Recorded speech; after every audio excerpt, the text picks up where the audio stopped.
মাৰাৰ লগত ময়ে থাকিম তুমি যাবাগৈ আপুনি ৰাতি কষ্ট পাব আপোনাৰ কাহ হৈ আছে নহয় মোৰ কাহ হৈ থকা কথাটো তুমি ক'ত গম পালা এইকেইদিন আপুনি বাৰান্দাত বহি থাকোঁতে কাহি থকা দেখিছোঁ নহয় তুমি মোৰ কথা ইমান মন কৰি থাকা অথচ মোৰ নিজৰ ছোৱালীয়ে বৰমা তুমি আইতাক ভিতৰলৈ থ'বলৈ নাহা তই আছ নহয় তই লৈ যা হ'ব আইতা আহা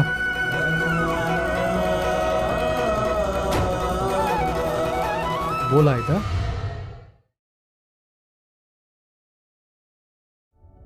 পুষ্পাৰ মোৰ প্ৰতি আগ্ৰহ আছিল সেইকাৰণে তাই ইমানখিনি এডজাষ্ট কৰি মোৰ লগত থাকিব পাৰিলে নহ'লে কি দৰকাৰ তাই মোৰ কাৰণে ইমান কষ্ট কৰিবলৈ তাৰমানে তাই এই দুদিনতে তোমাৰ ব্ৰেইন ৱাছ কৰি দিলে এয়া তাই নতুন খেল আৰম্ভ কৰিছে মা বাইদেউ মানুহৰ মৰমক সন্দেহৰ চকুৰে চাব নাপায় মই কাকো সন্দেহ কৰা নাই যিটো ৰিয়েল সেইটোৱে কৈছোঁ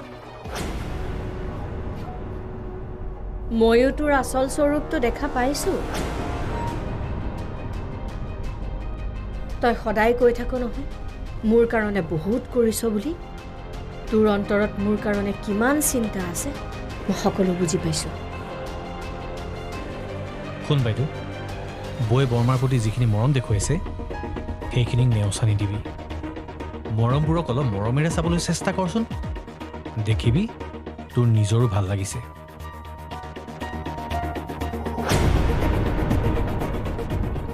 ইটো তাই চামচা হয় মা তুমি তাইক পাহৰি যোৱা তাই কেতিয়াও তোমাৰ ভালটো চিন্তা নকৰে মোক পৰামৰ্শ দিবলৈ নাহিবি মল্লিকা মানুহৰ জীৱনটো খন্তেকীয়া সেইদিনা মোৰ কিবা এটা হোৱা হ'লে মই এইখন পৃথিৱীৰ পৰা এজনী বেয়া শাহু বুলিয়েই বিদায় ল'বলগীয়া হ'লহেঁতেন মোৰ ভাগ্য ভাল যে ঈশ্বৰে মোক এইখিনি কথা বুজি পোৱাৰ এটা সুযোগ দিলে হা তাৰমানে তাইৰ প্ৰতি থকা বেয়া ভাৱবিলাক শেষ হৈ গ'ল নেকি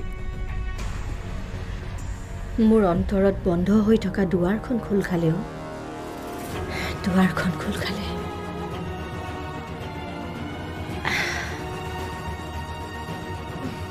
তই যা মই অকণমান আৰাম কৰোঁ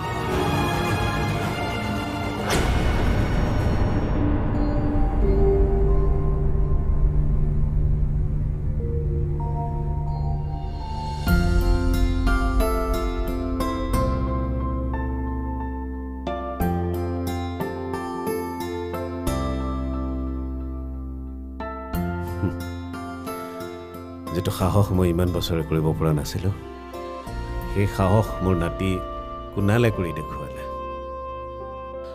সি কথাৰ সাগৰ হ'ব পাৰে কিন্তু চিন্তা আধুনিক ল'ৰাৰ আধুনিক ধৰণ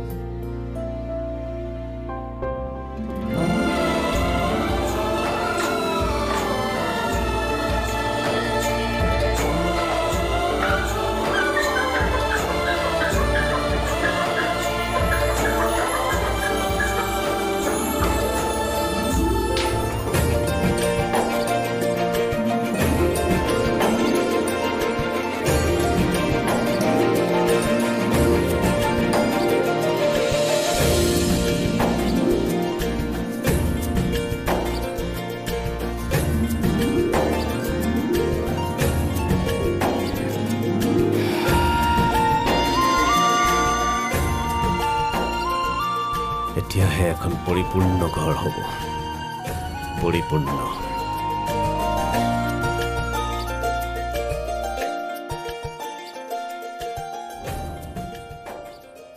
বাইদেউ গাখীৰ গিলাচ খাই লওকচোন মঞ্জু মোৰ এতিয়া বেমাৰ নাই নহয় তুমি খোৱা বস্তুবোৰ ৰুমলৈকেনো কিয় আনিছা একো নহয় খাওকচোন আপুনি ডাইনিং ৰুমত গৈ খাবৰ বাবে অসুবিধা পাব পাৰে নহয় নাপাওঁ মঞ্জু এতিয়া মই একো অসুবিধা নাপাওঁ মানুহৰ অন্তৰবোৰ খোল খাই গ'লে অসুবিধাবোৰ নিজে নিজে আঁতৰি যায় মঞ্জু ভালে হ'ল তুমি ইয়াতে আছা তোমাক কথা এটা সোধাই হোৱা নাই হে কি কথা দাদা মানে হেৰি আমাৰ পুষ্পা আৰু মাইনাক মই ইয়ালৈ লৈ আহোঁ বুলি ভাবিছোঁ তোমালোকৰ একো অসুবিধা নহয়তো আমাৰ একো অসুবিধা নহয় সিহঁতি আহিলে আমি ভালহে পাম হয় নেকি ঠিক আছে মই লৈ আহোঁ ৰ'বা সিহঁতক ৰ'ব আপোনাক এনেকৈ সিহঁতক আনিবলৈ যাবলৈ দিব নোৱাৰোঁ সিহঁতক আনিবলৈ ময়ো যাম। তেতিয়াহে যদি তাই আহে। ঠিক আছে তেতিয়াহ'লে ব'লা আহা। তাৰ আগতে গাখীৰ গিলাচ খাই লওক। বোৱাৰী অহাৰ পাছত মই আলপৈচান ধৰাৰ সুযোগ পাওঁ নে নাপাওঁ কোনে জানে। লওক দিয়া। তাৰমানে বৌ আৰু মইনা ঘূৰি অহাটো ফাইনেল হ'ল। বৰদেউতা আৰু বৰমা যাব তেওঁলোকক আনিবলৈ। তুমি কিয় সুধিলা? বৌহঁত অহাৰ বাবে তুমি ভাল পোৱা নাই নেকি? মোৰ বেয়া লাগিব লগানো কি আছে? তাৰমানে তুমি বৰ ভালো পোৱা নাই। মোৰ ভাল লাগিব লগানো কি আছে? তেওঁলোকৰ নিজৰ পৰিয়ালৰ মানুহ মন গৈছিল উলিয়াই দিলে, আৰু এতিয়া মন গ'ল ঘূৰাই আনিলে। কিয়? তেওঁলোক তোমাৰ নিজৰ মানুহ নহয়? বৰমাহঁতে জানো কেতিয়াবা আমাক নিজৰ বুলি ভাবে কোৱাচোন? আমি যে তেওঁলোকৰ নিজৰ মানুহ নহয়, পাকে পকাৰে সেই কথাটো বুজোৱাৰেই চেষ্টা কৰে। বৰমা কিন্তু এতিয়া এজনী সম্পূৰ্ণ বেলেগ মানুহ। দুদিনৰ কাৰণে বেলেগ হ'লে কি হ'ব? দুদিন পাছত জীয়েকে আকৌ সেই একেই কৰি পেলাব। নাই নাই, এইবাৰ নোৱাৰে। এইবাৰ বৰদেউতাই ধৰিব নহয়। এটা সময়ত বৰ্তাও জীয়েকৰ কথা মতে লেটু সেতু হৈ যায়। দুদিন পাছত আকৌ সেই আগৰ নাটকখনেই আৰম্ভ হ'ব। ৰ'বা, এইখন ঘৰত থাকিবলৈ হ'লে ঘৰখনৰ নিয়ম নীতিও মানি চলিব লাগিব। ঘৰৰ নীতি নিয়ম সকলোৱে মানিব লাগিব। এইখন ঘৰত থকা সকলোৱে মানিব লাগিব। তয়ো মানিব লাগিব। মই আকৌ কি নিয়ম মানিব লাগে?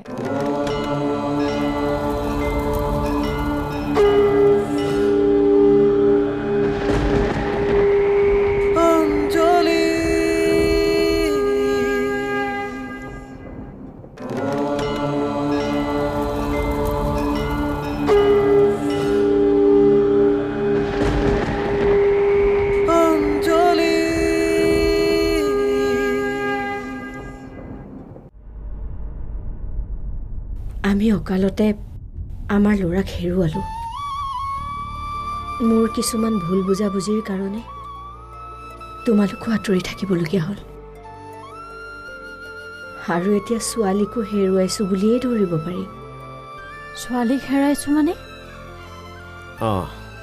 যিজনী ছোৱালীয়ে মাকৰ বেমাৰৰ সময়ত হস্পিটেলত খবৰ এটা কৰিবলৈও নগ'ল, সেইজনী ছোৱালীক আমি হেৰুৱাইছোঁ বুলিয়েই ধৰিব লাগিব। সন্তানে কেতিয়াবা কিবা ভুল কৰিব পাৰে, সেইবুলি মাক দেউতাকে জানো সন্তানক আঁতৰাই দিয়ে? দেউতা,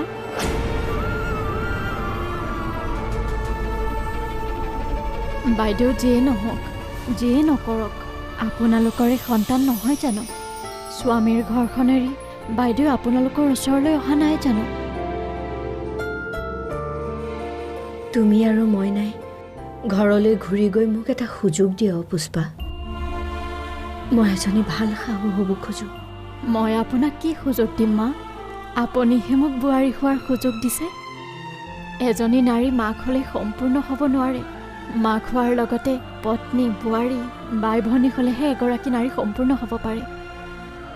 ইমান বছৰে মই এগৰাকী মাক হৈ আছিলোঁ, এতিয়া মই সম্পূৰ্ণ হোৱাৰ সুযোগ পাইছোঁ। সেই সুযোগ তুমি ল'বানে? নোলোৱাৰ কোনো প্ৰশ্নই নাই দেউতা।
মই আপোনাৰ ঘৰলৈ আকৌ উভতি আহিলোঁ।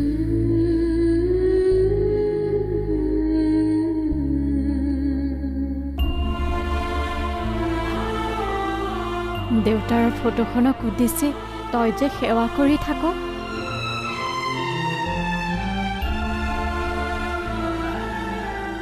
মই যিজন ভগৱানৰ ৰূপ কল্পনা কৰি সদায় প্ৰণাম কৰোঁ, সেইজন ভগৱানক আজিহে চকুৰ আগত দেখা পাইছোঁ। মোক আশীৰ্বাদ কৰিবা দেউতা। তোমালোকৰ কোঠাটো খোলা আছে, যোৱা পুষ্পা, কোঠালৈ যোৱা। ৰ'বা, এইখন ঘৰত থাকিবলৈ হ'লে ঘৰখনৰ নিয়ম নীতিও মানি চলিব লাগিব। ঘৰৰ নীতি নিয়ম সকলোৱে মানিব লাগিব। এইখন ঘৰত থকা সকলোৱে মানিব লাগিব, তয়ো মানিব লাগিব। মই আকৌ কি নিয়ম মানিব লাগে? মানিব লাগিব। বিয়া দিয়া ছোৱালীৰ নিয়ম মানি তই প্ৰদীপৰ ঘৰলৈ উভতি যাব লাগিব। মই ইমান বছৰৰ পাছত আকৌ তালৈ যাম? যাব লাগিব।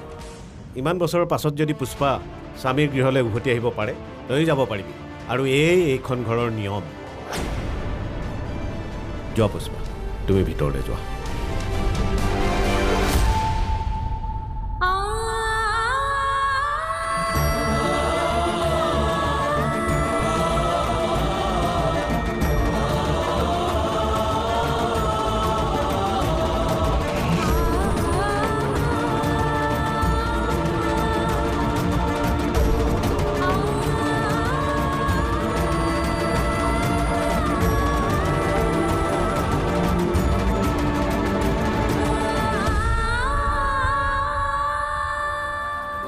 হেৰি, আজি 20টা বছৰে মই যি ভুল কৰি আহিছিলোঁ, সেই ভুল সহ্য কৰিও আপুনি যে আজি মোৰ চকু মোকলাই দিলে, আপোনাৰ ওচৰত চিৰকৃতজ্ঞ হৈ ৰ'ম।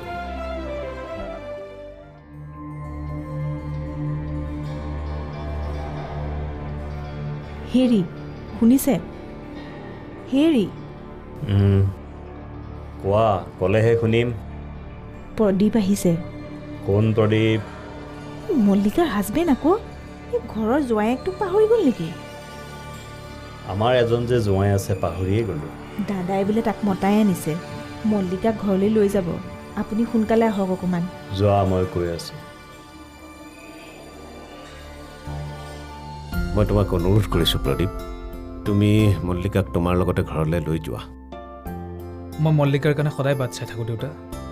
মোৰ ঘৰত সকলোৱে আকৌ বিয়া পতাৰ কথা কৈছে যদিও মই বিয়া পতা নাই, কাৰণ মোৰ বিশ্বাস আছে মল্লিকাৰ ওপৰত যে তাই এদিন ঘূৰি আহিবই। যাব তাই, তুমি মাত্ৰ তাইক অলপ মৰমেৰে কোৱা। তুমি মোৰ অনুৰোধটো ৰাখিবানে? কওক দেউতা, নিশ্চয় ৰাখিম। মা, মই যাবলৈ ওলালোঁ। যা।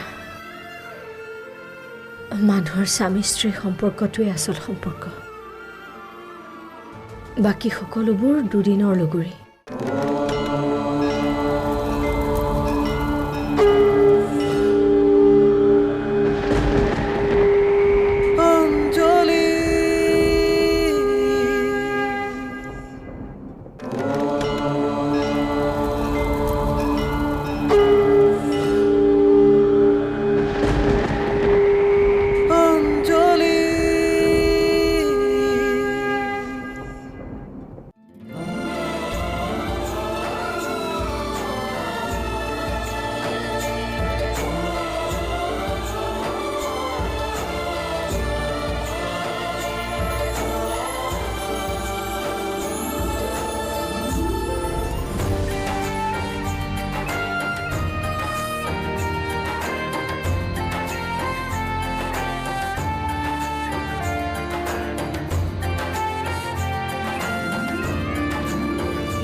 মা,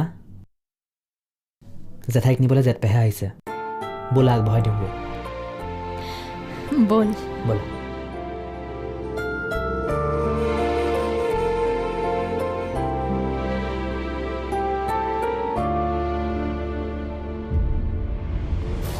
মা মই যাবলৈ ওলালোঁ। যা। মানুহৰ স্বামী স্ত্ৰীৰ সম্পৰ্কটোৱে আচল সম্পৰ্ক,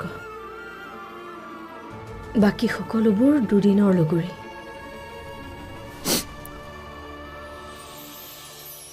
পতি পত্নীয়েহে সকলো দুখ সুখ সফলতা বিফলতাৰ ইজনে সিজনৰ লগৰী।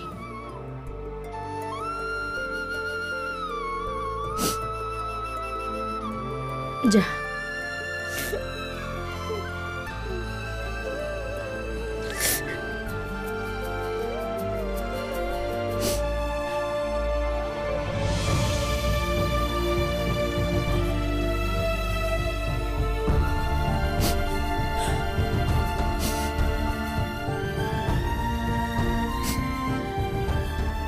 যা মা যা, জীৱনৰ বাকীকেইটা দিন সুখত থাকগৈ যা।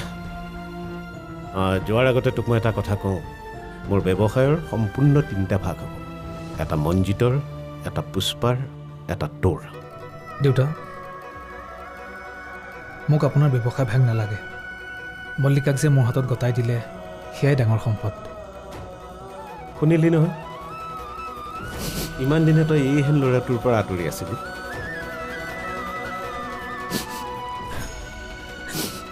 অঁ, কইনাই কান্দা কাটা কৰি বিদায় ল'লেই নেকি? নহ'ব দেই জেঠ পেহা, আপোনালোক সকলোকে এনেকৈ যাবলৈ দিয়া নহ'ব। আমি যোৱাৰ আগতে সকলোৱে খানা এটা খাম। মই কিন্তু মাছ মাংস অৰ্ডাৰ দিলোঁৱেই। মইনা দাই ৰান্ধনি বিচাৰি গৈছে। জেঠাই খানা খোৱাৰ পিছতহে যাবলৈ দিম। ৰহ, এতিয়া এইবোৰ খানা চানা পাতিব নালাগে, পাছত হ'ব এইবিলাক। হ'ব দেউতা, কুণালৰ মতেই হ'ব। আমি ভাত খাই যাম। এনেও এই ঘৰখনৰ মিলনটো কুণালৰ বাবেই হৈছে, গতিকে তাৰ কথা জানো পেলাব পাৰি। তাৰমানে আমাৰ কথাসাগৰ আজিকালি হিৰো হৈ গ'লি। বাৰু ঠিক আছে, চাওঁচোন তই কি খানা গোটাব পাৰ। প্ৰিয় দৰ্শক, আমাৰ এই ঘৰখনৰ পুষ্পাঞ্জলিয়ে বহুতো ঘাত প্ৰতিঘাতৰ মাজেৰে আহি আহি এই কাহিনীৰ এটা মধুৰ ক্ষণত উপনীত হৈছেহি। এনেকুৱা সৰু বৰ অলেখ কাহিনী প্ৰত্যেকৰে ঘৰত ঘটিয়েই থাকে। এইটো এটা কাহিনীহে। এই কাহিনী শেষ কৰি আকৌ বেলেগ কাহিনী আৰম্ভ হ'ব, যিটো কাহিনীৰ নাম হ'ব ৰ'ব, নামটো এতিয়াই নকওঁ। সেই কাহিনী উপভোগ কৰিবলৈ হ'লে অপেক্ষা কৰিব লাগিব। আপোনালোকৰ মাজলৈ আহিছে এখন নতুন ধাৰাবাহিকৰ মাজেৰে, যাৰ নাম হ'ল অনুৰাগিনী, কেৱল আপোনালোকৰ প্ৰিয় চেনেল ৰঙত। আমি আহি আছোঁ আপোনালোকৰ মাজলৈ অনুৰাগিনী নামৰ ধাৰাবাহিকখনৰ জৰিয়তে। এইজনীয়ে মোৰ মান সন্মান চব শেষ কৰি দিলে। ক'ত আছে তাই? মাতা তাইক। কি হৈছে ভালদৰে বুজাই কওকচোন। তোমাৰ ছোৱালীৰ নৃত্য সাধনাৰ কথা এয়া বাতৰি কাকতত আহিছে। যিটো কথা মই ইমান দিনে লুকুৱাই ৰাখিবলৈ চেষ্টা কৰিছিলো, আজি সকলোৱে গম পাই গ'ল যে কৃতি শিক্ষক নৰেন বৰাৰ কন্যা এজনী নৰ্তকী। তোমাক মই সদায় কৈ আহিছো, যিটো কাম মই বেয়া পাওঁ সেইটো কাম তুমি নকৰিবা। তুমি মোৰ মান সন্মান সকলো শেষ কৰি দিলা। এই পৰ্দাৰ আঁৰত লুকাই থাকিব নালাগে। এইফালে আপোনালোকৰ মাজলৈ আমি আহি আছোঁ এখন নতুন ধাৰাবাহিকৰ মাজেৰে। ধাৰাবাহিকখনৰ নাম হৈছে অনুৰাগিনী। এই দিনটো চাবলৈ মূৰৰ ঘাম মাটিত পেলাই দিন ৰাতি কষ্ট কৰি তোৰ সকলোবোৰ প্ৰয়োজনীয়তা পূৰণ কৰিছিলোঁ। এই দিনটো চাবলৈ মোৰ বাবে জীৱন যাপন নহয়, উদযাপন। মোৰ বাবে প্ৰেম ত্যাগ নহয়, জয়ী হোৱাৰ অভিলাষ। মই হাৰিব নোখোজোঁ, হেৰুৱাবও নোখোজোঁ, মাত্ৰ কাঢ়ি আনিব খোজোঁ মোৰ প্ৰাপ্য অধিকাৰ। আজিৰ পৰা তই এটা নতুন জীৱনৰ বাবে নিজকে সাজু কৰিব লাগিব। শিক্ষকৰ সন্তান হিচাপে কোনোদিনেইতো তই মোক সুখ দিব নোৱাৰিলি। শিক্ষকতাৰ জীৱনত অতদিন শিক্ষাৰ পোহৰেৰে কিমানক মই পোহৰাই তুলিলোঁ, কিন্তু তোক মই শুদ্ধ পথলৈ আনিব নোৱাৰিলোঁ। সেইটো আক্ষেপ মোৰ মনত সদায়েই ৰৈ যাব। মই সৌৰভ চৌধুৰী আহি আছোঁ এখন নতুন ধাৰাবাহিক লৈ। ৰূপকমল হাজৰিকাৰ পৰিচালনাৰে পৰিচালিত অনুৰাগিনী। জীৱনে আমি বিচৰা ধৰণে গতি নকৰেও মাজনী, সেয়েহে জীৱন বিচিত্ৰ। তেন্তে ইয়াৰ সমাধান কি?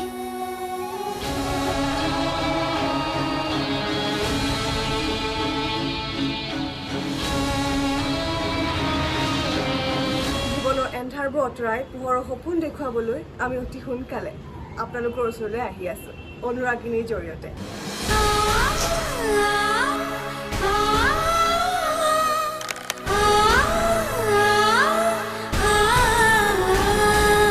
এইখনত মই চেষ্টা কৰিছোঁ ঘটনাটো চিম্পল কিন্তু ঘটনাটোৰ লগত মানুহৰ ভিতৰৰ কিছুমান ইম'শ্যন সেইবিলাক বস্তুত মই বেছি এমফেচিছ দিবলৈ চেষ্টা কৰিছোঁ ইনাৰ ইম'শ্যনবিলাক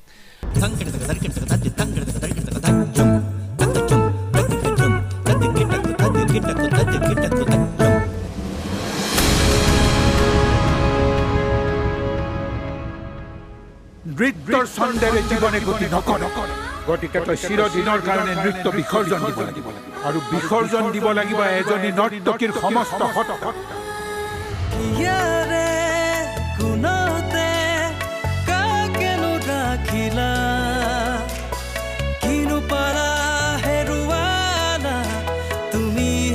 জানিলা দুচকুৰ মাজতে কাকেনো আঁকিলা জোনাকীৰ পোহৰতে কাকেনো বিচাৰিলা